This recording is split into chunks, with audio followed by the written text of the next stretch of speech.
Geberdim ne oluyor? Hadi aç. Aç sen sapanı olur. Geberim. Anladım. Hamsı. Evet değilsin. Hocam gördüm metro stansiyonu kaldırasan ne olsun diye. Ha. Al hadi. Fotoğrafı kalmaz derman olmaz. Evet. O şeyleri tarihte unuttum ya bunu. Ha. Sizin tuvaletine maksat dur işte. Evet tabii.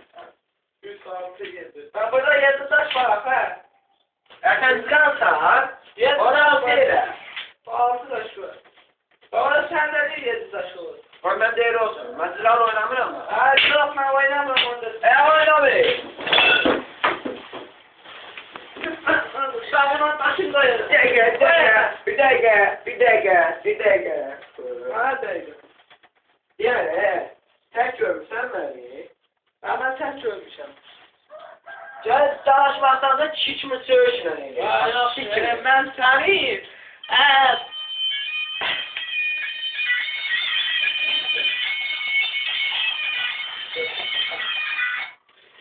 Benim mal da beğeni.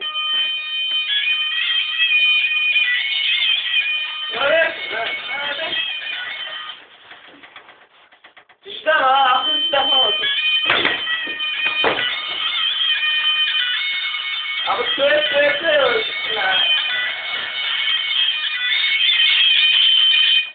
Aha, ne var ya? Ne olsa? Bakacağım, kan hastama ne lansı? Organik.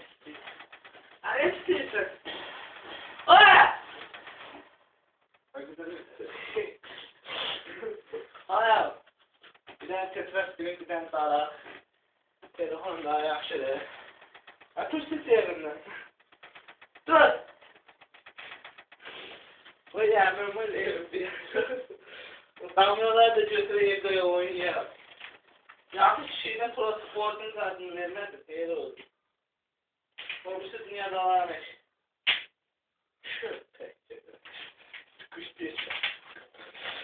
Az.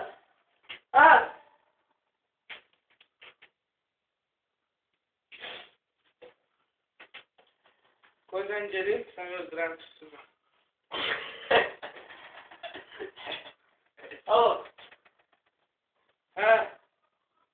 Burada adam öldürsen, kim öldürür? Anladım söğüşü diyoruz.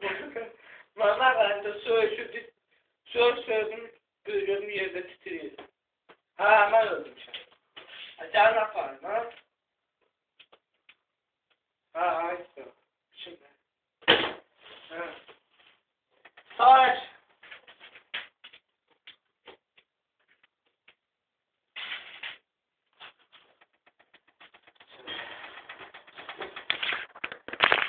Yaşlılardan vazgeçtiler. Bir çanlarımı götü canım sardığını söğüşlerinden.